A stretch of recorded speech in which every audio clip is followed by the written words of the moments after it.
예, 안녕하십니까. 자, 적천수를 또 오늘 강의를 하겠습니다. 그런데 오늘 이게 이제 마지막 부건 파처, 부건 하위 우 파처에 대해서 설명을 하는 거예요.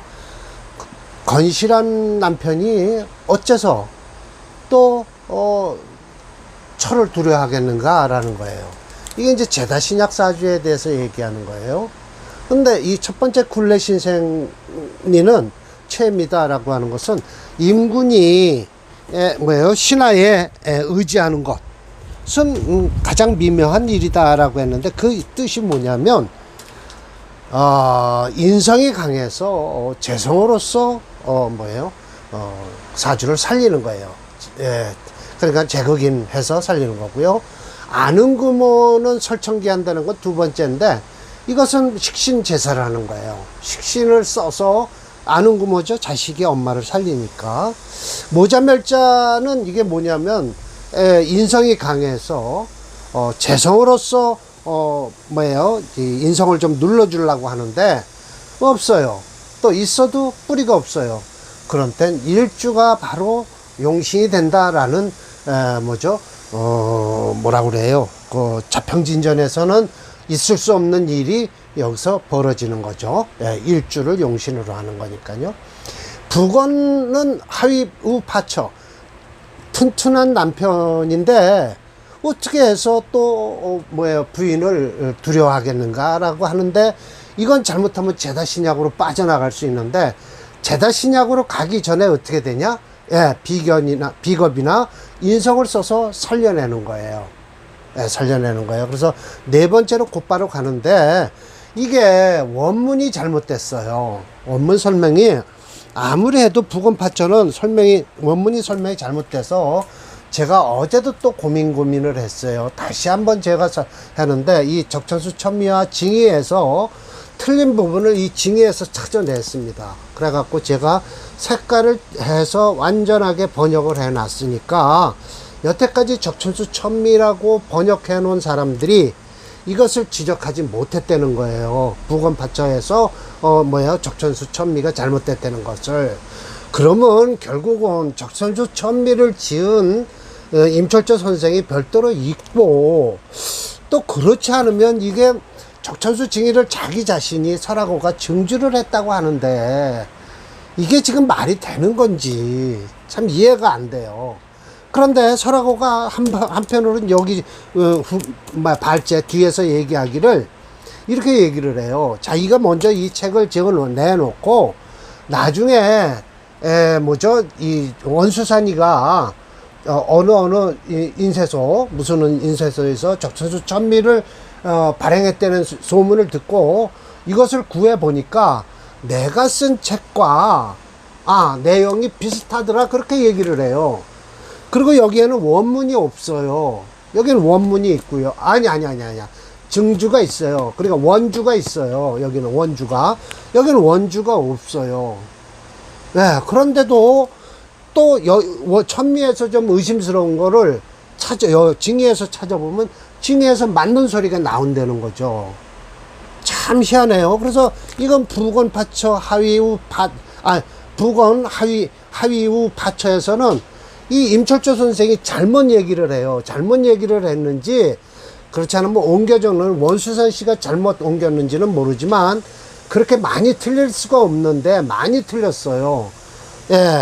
9개 중에서 6개가 맞고 9개가 그러니까 3개인가 4개가 틀려요. 경우의 수를 쭉 설명을 하시는데 그래서 제가 한번 잡아보겠습니다. 확실하게 잡아 드릴게요. 이거 적천수 천미 자기가 번역했다는 사람들이 많아요. 대학 선생도 강사 출신도 번역했다고 그랬잖아요. 그러는데 그럼 다 틀린다는 거예요.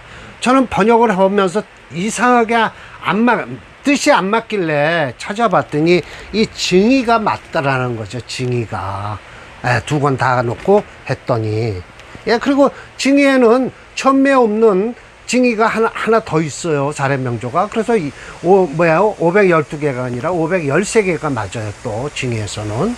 예. 그리고 천미가 그 빠진 부분이 인쇄가 안 됐어요. 예. 그러고 보면 확실하게 천미와 징이는 이렇게 놓고 비교를 해 많이 돼갔더라라는 것이죠. 자, 그래서 375번 정도 내려가니까, 자, 내려보겠습니다. 일일이 찾으면 한참 가니까요. 이건 아니고요. 예, 아니고요. 이건 작업이 들어가야 되고요. 예, 이 정도 되겠네요. 예, 371번 아니죠? 370. 예, 이거는 역시 여기 있네요. 부검파초. 예. 자, 그래서 원문은 읽을 필요는 없어요. 지난번에도 얘기를 해드렸지만, 그래서 제가 1, 2, 3, 4, 5, 6, 7, 8, 9까지 이렇게 번역을 해놨는데 아무래도 틀리더라는 거죠. 그래서 자, 봅시다. 이걸 제가 원문 번역한 걸 한번 먼저 설명을 할게요. 임시가 말했다. 목이 지압이라면 토는 아내가 된다. 목이 왕하고 토가 많으면 네, 좋죠. 예, 재성도 강하고 일주도 강하니까. 금이 없다 그러면 목은 두려울 게 없으나 한번 경신신유의 글자를 만나게 되면 토는 금을 생하고 금이 목을 극함으로 이것이 바로 건실하여도 아내를 두려워하게 된다. 세운에서 금을 만나도 역시 이와 같이 논한다 라고 했죠. 만약에 예를 들어 갑인을묘일주가 이것을 지아비가 건실하다고 할 수 있으나 사주에 토가 많고 사주 내에 또 금이 있거나 혹은 간목일주가 인월이거나 을목일주가 묘월인데 연과 시에 토가 많으면서 천간으로 경신금이 투출했다면 바로 이런 것이 부건 파처가 되는 것이다 라는 거예요. 자, 만약에 예를 들어 목이 무기력하여, 일단 일주가 무기력하다는 거예요. 토가 많으면 최다신약이죠. 금은 보이지 않아도 지아비는 쇠하고 아내는 왕하니 이게 바로 제다신약이에요. 이것이 바로 파처가 된다. 이 제다신약이라고 제가 써놨잖아요. 오행에 모두 이와 같은 이론인데, 첫째, 이건 맞는 거예요. 수가 토를 생할 수 있다는 것은 맹렬한 화를 제함으로 있을 수 있는 일이다. 이건 지금 토국수를 하는 게 아니라 수생토를 한다는 뜻이에요. 또 화생수를 해요. 화가 수를 생할 수 있다는 것은 차가운 금을 대적할 수 있다. 이건 결국은 뭐예요? 예, 겨울에 태어난 금일주를 얘기하는 거예요. 예, 금일주를 금과 대적할 수 있다라고 하는 것은 금수상간 희경간이라는 거예요. 수가 금을 생할 수 있다는 것은 조열한 토를 윤택하기 위해서 하는 얘기다. 그러면 수생금이 된다는 거죠. 예, 습한 토가 됨으로써요. 토생금이 되죠. 예, 화가 목을 생할 수 있다는 것은 얼어있는 수를 녹이기 때문이다. 이것은 뭐예요? 겨울에 간목향양이에요. 겨울에 태어난 간목일주가 불을 필요로 한다. 이게 바로 아는구모예요. 결국은 아는구모나 마찬가지죠. 자식이 엄마를 살리는 것이죠. 자, 5번까지 맞아요. 왕언하가 조열한 토를 만나면 수가 고갈이 되겠죠. 예, 조열한 토를 만났으니까요. 그러면 이건 뭐예요? 화가 수를 극하는 거죠. 화가 수를 극할 수 있다. 수가 극하는 것이 아니라, 자, 여기까지는 천미와 징이가 뜻이 동일하다. 하지만 아래부터는 뜻이 차이가 난다는 거예요. 자, 천미에 봅시다. 토조우 금중이 참이라고 그랬어요. 이거 참자는 무저져 들어갈 참자예요. 삼투압이라고, 투자도 돼요, 사실은. 삼투압이라고 그러죠. 물이 빠져나가는 거예요. 예, 그래서 토는 능히 목을 극한다라고 하였으나 징이는 토조 목 금중 하면 여기까지는 같아요. 토조 우 금중을 하면 목이 부러져요. 그래서 토국목 하는 거예요. 토는 능히 목을 극한다. 이게 맞는 소리예요. 이게 수참이 아니죠, 절대. 예. 그래서 조열한 토가 급을 만나 중해지면 목은 부러지니 오히려 토는 목을 극할 수 있다는 것이다. 라는 거예요. 자, 7번 볼까요? 토중 견수, 수가 범람한 것을 만나면, 목고라는 거예요. 금경목은 그냥 하지 무슨 국가는 뭐 목고까지 써가면서 해요. 그러면 뭐죠? 금이 능히 화를 극한다라는 거예요. 이건 여기서는 보세요. 자, 금이, 범람한 수를 만나면은 불이 꺼지잖아요. 그렇기 때문에 금은 능히 화를 극한다는 뜻이에요. 이렇게 번역은 요 말이 맞다라는 걸 제가 이렇게 번역을 해 놓은 거죠. 예, 이건 맞질 않아요. 아무리 생각해도, 예, 해석이 안 되더라고요. 그래서 징의를 찾아보니까 징의에는 이렇게 되어 있더라라는 거예요. 자, 그럼 8번, 9번도 역시 마찬가지라는 거죠. 예. 자, 봅시다. 천미는 수왕 등목, 수가 왕하고 목이 성하면 화가 꺼진다? 이거는 수국화하는데 목까지 들여다볼 필요 뭐 있어요. 그러면 없는 또 토를 극한대요, 수는. 그러면 안 되죠. 자, 징의에서는 뭐라 그러냐면, 수가 왕한 수가 성한 목을 얻으면 토참, 이게 토는 뭐예요? 참자는 뭐예요? 무너져 내리는 거란 말이에요. 무너져 내리래요. 그러니까 수국토가 되는 거예요. 수는 능히 토를 극할 수 있다. 이게 똑같은 글씨인데도 화가 식하느냐 토참이냐가 문제가 중요하죠. 그래서 이 토참이 맞대는 거죠. 토가 스며들어서 무너지니까 수는 능히 토를 극할 수 있다라는 거예요. 그래서 이건 번역을 안 하고요. 할 필요가 없죠. 이건 무슨 번역을 해요. 여기다 이렇게 번역을 한 거예요. 징의대로 얘기를 하는 거예요. 마지막으로, 자, 보세요. 9번 볼까요? 자, 좀 올릴까요?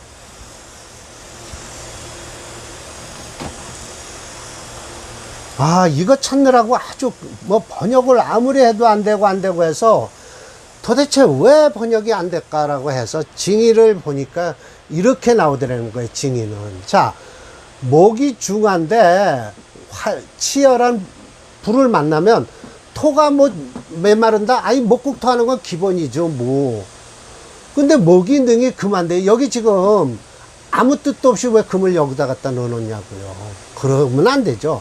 목이 무리를 이루고 화가 치열한 것을 만나면 금이 녹아내린다는 거예요.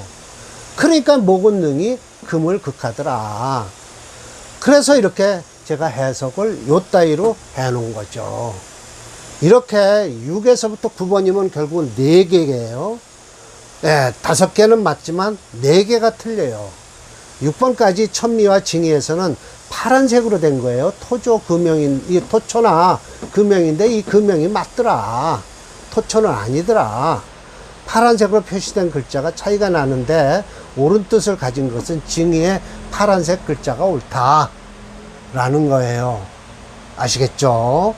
그래서 징의를 그냥 보고서 번역을 해놨다고 하는 대한민국의 번역서는 다 틀렸다라는 것이죠. 다 틀렸다. 예, 다 틀렸다. 네, 이대로 번역을 해놨을 거 아닙니까? 예, 말이 안 되죠. 자, 이게 그리고 이제 원문이에요. 이 모두가 오행의 전도예요. 전도란 건 뭐예요? 반국이다 이거예요. 반국. 반대로 하는 거예요. 순국이 아니라 전도는 꼭 반국이다. 그래서 자세히 살피라는 거예요. 심오한 작용을 나타내는 것이므로 이른바 반국이라는 것으로 배우는 자들은 마땅히 명하게 세밀하고 오묘한 근본의 이치를 상세히 살펴 논해야 하며 진과 설도 이러한 곳에서 나온 것이다. 예, 설을 하느니 질을 하느니 이런 것도 다 이런 이치에서 나온 것이다라는 거예요. 그러니까 잘못 보지 말아라라는 거예요. 잘못 보지 말아라.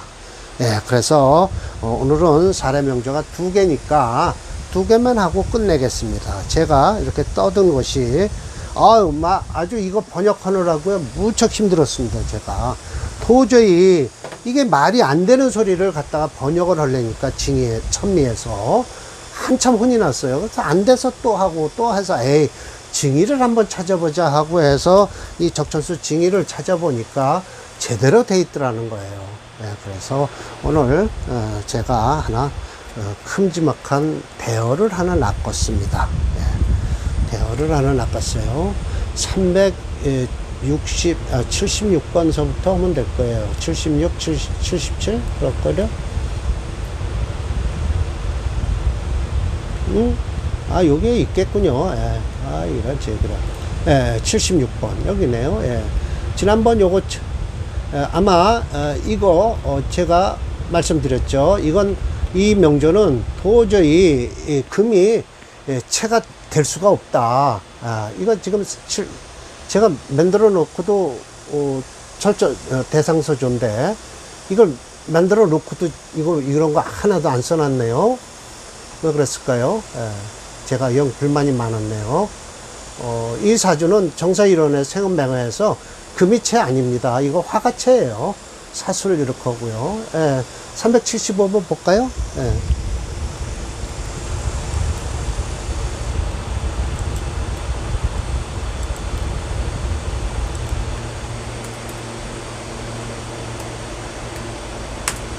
예, 375번. 화채예요. 화채 금토용조예요. 그러면 이렇게 놓을게요. 이거 결국은 뭐가 되나요? 이거 하나 제가 하도 불만이 많아서 건드리질 않는 거예요. 이거 음걸럭격이네요.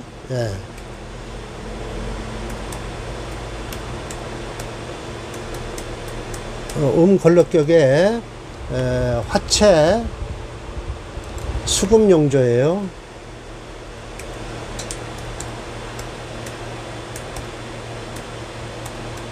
철저 선생님은 이것을 금채 화용으로 보셨어요. 그래서 목화운이 좋았다. 이 수운에 죽었다 그랬어요.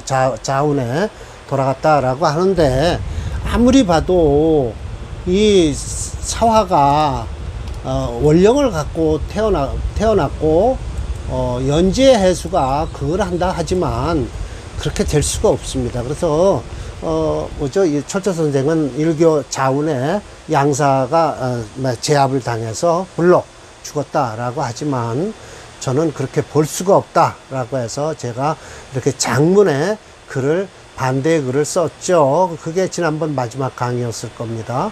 화가 6.0, 목이 1.5, 수가 1.0, 금이 3.4밖에 안 돼요. 그래서 초가 종조 오행인 화채 수금용조거든요. 27세 나이에요, 지금요.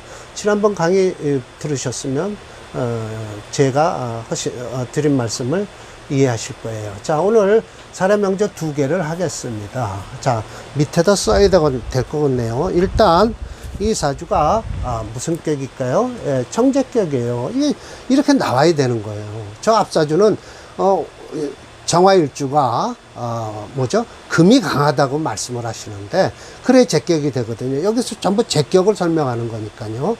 이 정제격에 수채 토화용조예요. 그러니까 일주 자체도 있지만 수가 채가 되니까 이 술토가 있으니까 아마 이건 자기 자신이 용신을 써야 될 것 같아요. 그러면 또 수가 채가 되니까 이 간목도 괜찮겠죠. 그런데 운이 좀 좋게 흐르질 않네요. 자, 한번 써보겠습니다. 밑에다 써놓고 올려야 될 것 같으네요. 376번이요. 네,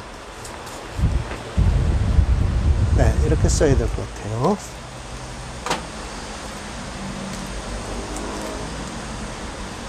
네, 개해.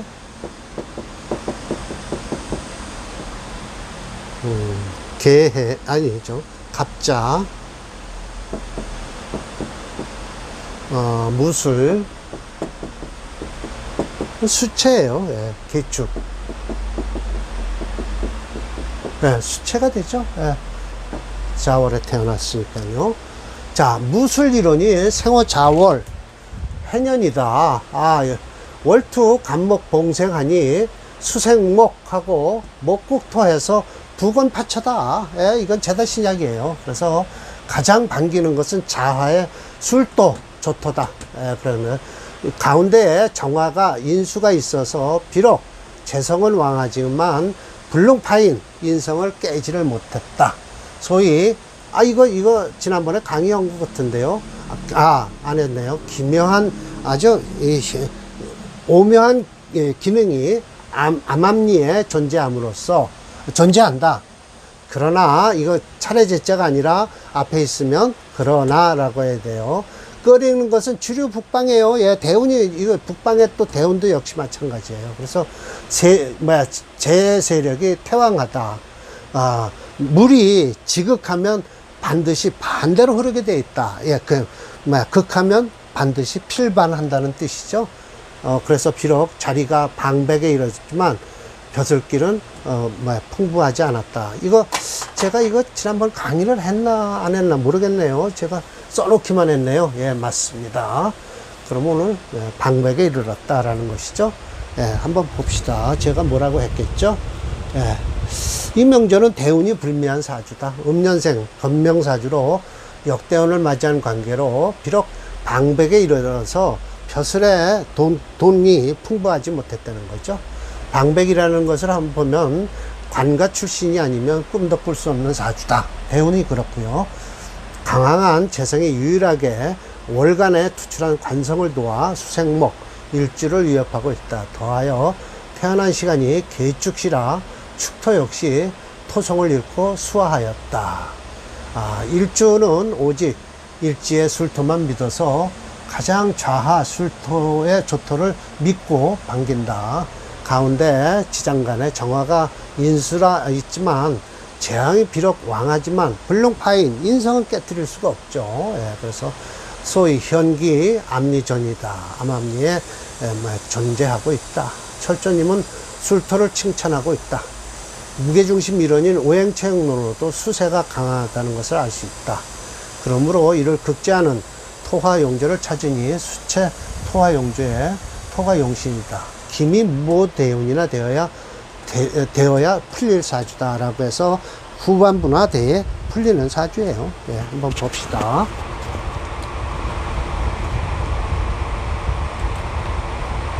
(376번이죠)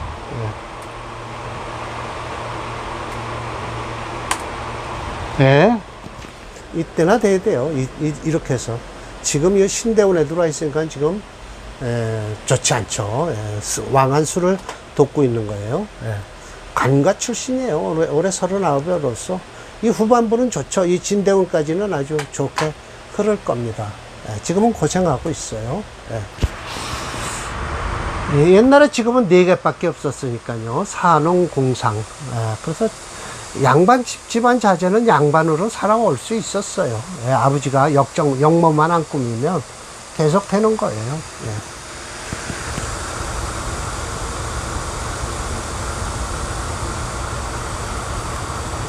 자, 그리고 오늘이 아마 377번으로 끝날 거예요. 끝나는데 또 철조 선생님이 또 이렇게 잔소리가 많으세요. 아마 공부하는 사람들한테 많은 걸 가르치시려고 애를 쓰시네요. 또 제격이에요. 이건 수채죠. 이렇게 해서 전부 수채. 이건 무호, 갑인. 이건 참 좋네요. 사주가 틀 자체는 참 좋습니다. 이 부분이 물이고요. 이 부분이 전부 목화토로 해서 물과 토화 목이 싸움을 하고 있어요. 그럼 이 대운까지는 안 좋겠죠. 분명하게 얘기해서. 또 이것도 써야 되겠네요. 자, 내리고요. 네, 이렇게 하죠.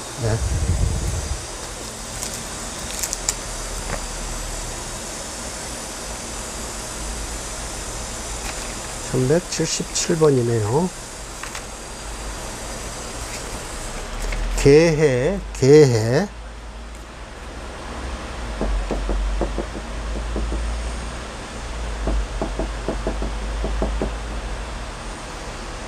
무호, 갑인. 태어난 시간이 아주 참 좋네요. 창제독조다. 이 각주 처리한 것은 징의에는 창제독이라고 나와 있질 않다라는 것이죠. 무호일원이 생호 해월 해년이라 시봉 갑인을 만나니 살이 왕하다. 그래서 재와 살이 아주 사령을 하고 있죠. 미쳐서 날뛴다라는 뜻이에요. 부건파처다. 그래서 애석한 것은 인성이 혈로, 요거 아마 요걸 얘기를 하는 걸 거예요. 투출됐다라는 거예요. 지지에 있어도 수국화를 하겠다는 거죠. 그러나 인호 화국을 잃었다고 말씀하실 거예요. 재성족이 파인할 것인데 이치, 난치, 서양 이런 관계로 글 공부는 못했다라는 뜻이에요. 다행인 것은 인공오인 이렇게 합의되죠. 그래서 극처봉생, 극에 달아서 생을 만났다라는 거예요. 이 살이 뭘로 화하냐? 인성으로 화하는 바람에 소위 무직으로서 초군 무리를 뛰어넘었다라는 거예요. 무직으로서 초군했다 라는 것이죠. 제가 뭐라고 또 설명을 했겠죠. 위 명조 중에서 두 사람의 명조의 이름은 징의에는 무슨 이유인지 빠졌다. 재성과 간성이 강하여 일주가 불안한 가운데 일지오화가 시지 인목과 인호 합을 하여 화가 되어 오히려 절처봉생을 만났다. 대운 역시 초년대운이 불미하여 이치 난치 서양을 했으나 중년 이후에 용신대운으로 흘러 살로서 인을 화하니 무직으로서 초군하였다. 보명의 사주다. 역시 무게중심 이론인 오행체육론으로도 수체 토의 영조이고 토불영하고 화목의 용의신이 되는 명조다라고 했죠. 자, 한번 배워드릴게요.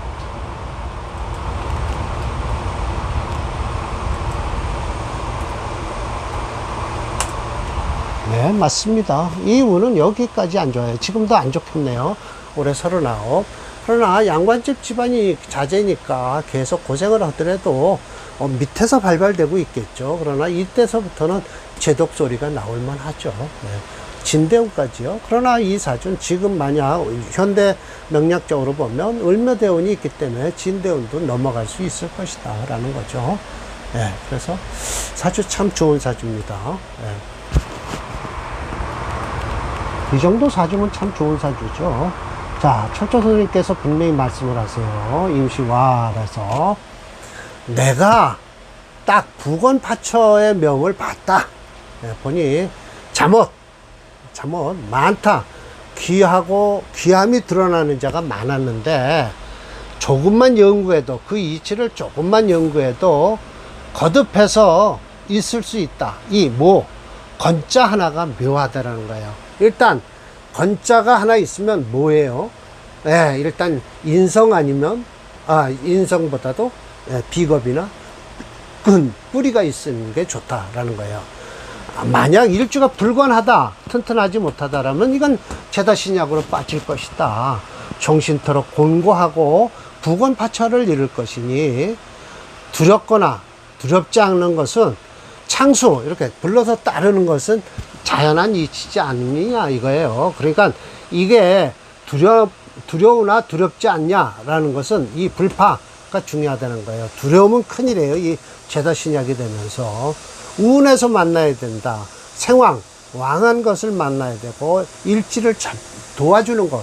그러니까 억보법에서 나올 수만 있는 거예요. 예, 이것은 도와주는 것이다. 자연이 출입, 두지. 그러니까 사회생활을 해도 바깥에 나가서 우두머리가 될 수 있는 것이다. 위치에 다다른다라는 거예요. 이런 거 해석을 참 잘 하셔야 되는데 참 두지, 출입 두지 참 들락날락 하면서도 자기 있는 자리에서 우두머리가 된다는 거예요. 만약 지아비가 불건 튼튼치 못하면 파처 부인을 두려워할 것이니 처는 반드시 자성, 이거 뭐예요? 뭐죠? 방자할 자자예요.